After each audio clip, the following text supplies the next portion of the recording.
Hello મિત્રો, રસોઈ ઘરમાં તમારું સ્વાગત છે। તો આજે આપણે બનાવશું દમ આલુ, જેને જોતાં જ તમારા મોંમાં પાણી આવી જાય એ પણ એ ઢાબા સ્ટાઇલ દમ આલુ પંજાબી રેસીપી તમને જણાવશું। તો તમે પણ અચૂક ટ્રાય કરજો। આ રેસીપી એકદમ યુનિક બનશે અને ટેસ્ટી પણ લાગશે અને તમને બધા સૌને ભાવશે એવી રેસીપી બનશે। તો તમે જોઈ શકો છો કે કેવી રીતે અમે દમ આલુની આ રેસીપી બનાવી છે। તો આ વિડીયોને અંત સુધી જોવાનું ચૂકશો નહીં, નહીંતર તમે પછી આવી રેસીપી નહીં બનાવી શકો।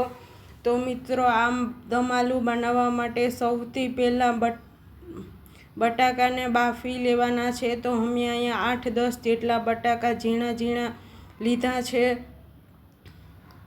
જેને પ્રેશર કુકરમાં બાફી લેવાના છે।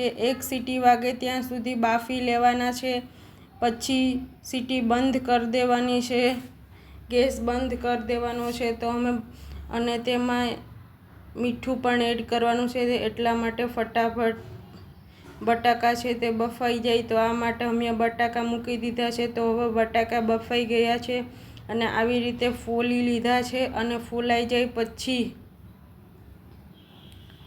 તેને સાઈડમાં મૂકી દેવાના છે। સાઈડમાં મૂક્યા બાદ અન્ય મસાલાઓ તૈયાર કરવાના છે। તો અમે ટમેટું, લસણ, આદુ, 10 કળી કાજુ, 1 મરચું લીધું છે, એ બધુંને ક્રશ કરવાનું છે અને ડુંગળી લીધી છે, તે અધકચરી અમે ઝીણી ઝીણી સમારી છે અને સાથે ગરમ મસાલા પણ એ લેવાના છે। તો અમે તેજપત્તા, સૂકું મરચું, મરી, લવિંગ, તજ અને જીરું લીધું છે। તો આપણે જે આ પેલું ટામેટાને જે મૂક્યું હતું મસાલા, એની પેસ્ટ બનાવી લીધી છે। તો આ પેસ્ટ તમે જોઈ શકો છો, આવી રીતે પેસ્ટ બનાવી લીધી છે। પછી સૌથી પહેલાં ગરમ તેલ કરવાનું છે। અમે અહીંયા શાકભાજી વધારે છે એટલા માટે વધુ તેલ ગરમ કર્યું છે તમારે। પછી એમાં આ મસાલા ઉમેરવાના છે, ઉમેરીને સાતળવાના છે। ગરમ મસાલા ખાસ કરીને સાતળવાના છે। સૌથી પહેલાં તેજપત્તા નાખવાના છે, પછી બધી મિક્સ મસાલા નાખી દેવાના।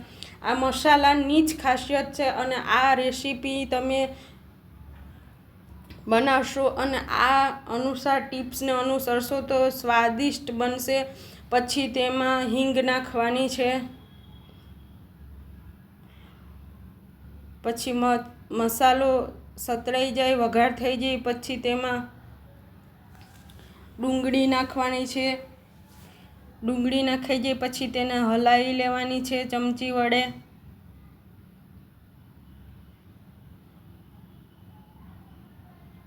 તો મિત્રો, આ ડુંગળી સોફ્ટ થાય નહીં ત્યાં સુધી એને થોડી પકાવવાની છે, નરમ થાય નહીં ત્યાં સુધી પકાવવાની છે। તો અત્યારે અમારી ડુંગળી થોડી ઝડપથી પાકી જાય એ માટે થોડું નમક નાખ્યું છે, થોડું નમક એડ કરવાનું છે અને એવી રીતે જ બધી દમ આલુની રેસીપી તૈયાર કરવાની છે। એકસાથે નમક ન નાખવું જોઈએ, એનું ખાસ ધ્યાન રાખવાનું છે। તો અમારી આ ડુંગળી તેલમાં પાકે છે અને થોડી પાકવા આવી છે। તો હવે અમારી ડુંગળી પાકવા આવી છે, તો એમાં લાલ મરચું એડ કરી દેવાનું છે, મરચું પાવડર ઉમેરવાનું છે, પછી હળદર ઉમેરવાની છે। હળદર ઉમેર્યા બાદ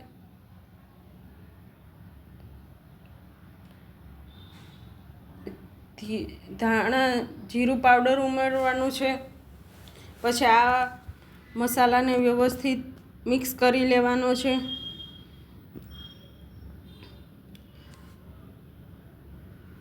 તો આને વ્યવસ્થિત પાકી જાય તે માટે થોડું પાણી નાખવાનું છે અને પકાવવાનું છે। તો આને 5 મિનિટ સુધી હવે પાકવા દેવાનું છે।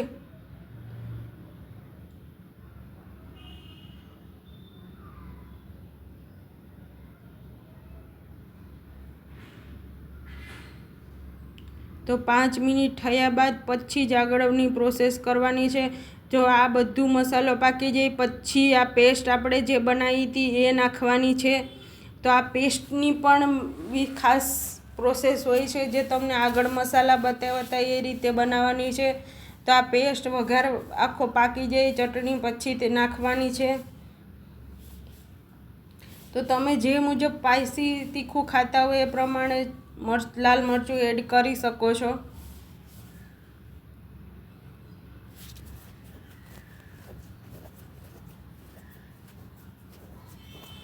હવે માટે આમાં થોડું પાણી એડ કરવાનું છે જેથી આ પેસ્ટ છે એ પાકી જાય સરસ વ્યવસ્થિત. તો આને થોડીક કંઈ નહીં તો 2-3 મિનિટ સુધી પાકવા દેવું, 5 મિનિટ સુધી પાકવા દેવાનું છે અને ઢાંકી દેવાનું છે. તો એ પછી આપણે સાઈડમાં આ જે બટાકા તૈયાર કર્યા હતા તેને આ ચમચીથી વડે આપણે એને ઝીણા થોડા કાણા પાડી લઈશું. તેમાં મસાલો ભળી જાય. તો બધા જ બટાકાને આવી રીતે કાણા પાડી લેવાના છે.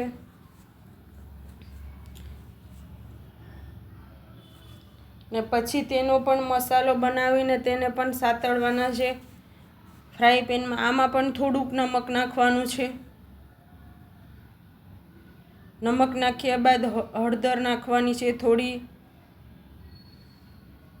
પછી થોડું લાલ મરચું પાવડર નાખવાનું છે અને પછી એને મિક્સ કરી લેવાનું છે.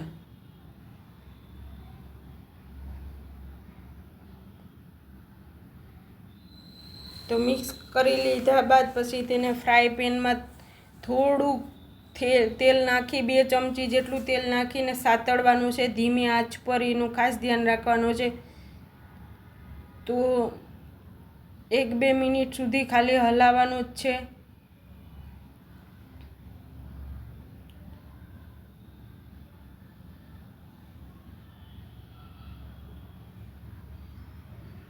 તો આવી રીતે હલાવી લેવાનું છે પછી વચ્ચે વચ્ચે અને તેલમાં મિક્સ કરી લેવાનું છે. તો હવે આપણે સાઈડમાં જે આ વઘાર થતો તો એ પણ થઈ ગયો છે ને એમાં હવે આમાં પાણી નાખ્યું છે. 2 વાટકી જેટલું પાણી નાખ્યું છે.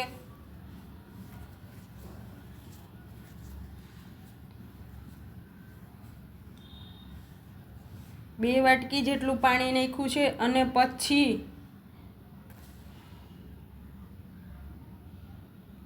કસૂરી મેથી નાખવાની છે. પાણી નાખ્યા બાદ કસૂરી મેથી નાખવાની છે. પછી ગરમ મસાલો નાખવાનો છે. પછી પાછું લાલ નમક એડ કરવાનું છે.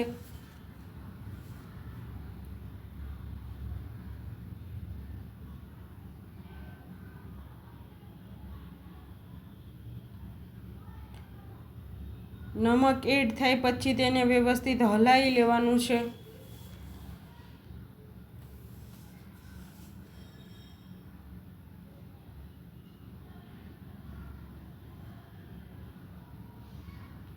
પછી હલાવી લીધા બાદ તેમાં આપણે જે સાઈડમાં બટાકા મૂક્યા હતા એ બટાકાને વ્યવસ્થિત આમાં ઉમેરી દેવાના છે.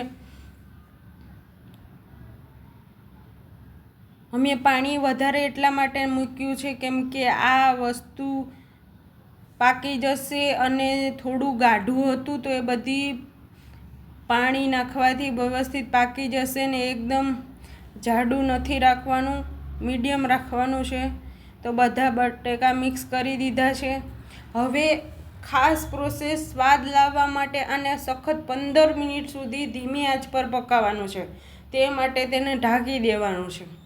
તો 15 મિનિટ ના થાય ત્યાં સુધી આને ધીમી આંચ પર પકાવી લેવાનું છે. તો અમારી 15 મિનિટ થઈ ચૂકી છે. તો તમે જોઈ શકો છો એકદમ સ્વાદિષ્ટ દમ આલુની રેસીપી બનીને તૈયાર થઈ ગઈ છે. ન આછું કે ન જાડું, એકદમ મસ્ત રીતે શાક બનીને તૈયાર થઈ ગયું છે. પંજાબી ઢાબા સ્ટાઇલ દમ આલુની આ રેસીપી છે જે તમે અચૂક ટ્રાય કરજો. અમે તો ટ્રાય કર્યું છે અને અમે તો ટેસ્ટ પણ લીધો છે. પછી માથેથી ધાણા નાખવાના છે. પાકી ગયા બાદ કોથમીર નાખવાની છે.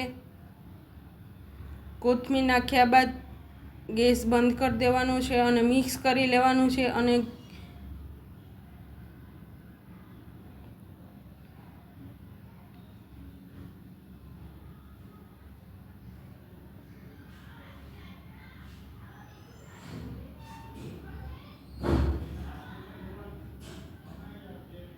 ગેસ બંધ કરી દેવાનો છે. અને ગેસ બંધ કરી દીધા બાદ તો આપણું આ દમ આલુ બનીને તૈયાર થઈ ચૂક્યું છે. તો દમ આલુ બનીને તૈયાર થઈ ચૂક્યું છે. તો આ દમ આલુની રેસીપી તમે જોઈ શકો છો. તમે આ દમ આલુની રેસીપી જોઈ શકો છો. તમે બનીને તૈયાર થઈ ચૂક્યું છે આ દમ આલુ. તો આ તમે રેસીપી ટ્રાય કરશો તો તમે અચૂક આ ટેસ્ટ માણી શકશો. તો આ રેસીપીને બને ત્યાં સુધી શેર કરજો.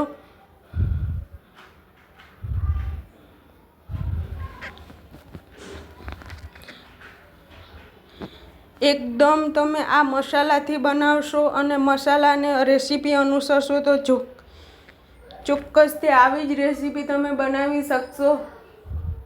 અને એકદમ ટેસ્ટી શાક બને છે. અને ચોમાસામાં આ શાક બનાવીને જરૂર ટ્રાય કરજો. તો અમારી રેસીપી તમને કેવી લાગી એ પણ તમે જણાવજો. બનાવેલી રેસીપીની પ્રોસેસ કેવી તમને લાગે છે એ પણ જણાવજો. ને વિડીયોને બને વધુ શેર કરજો.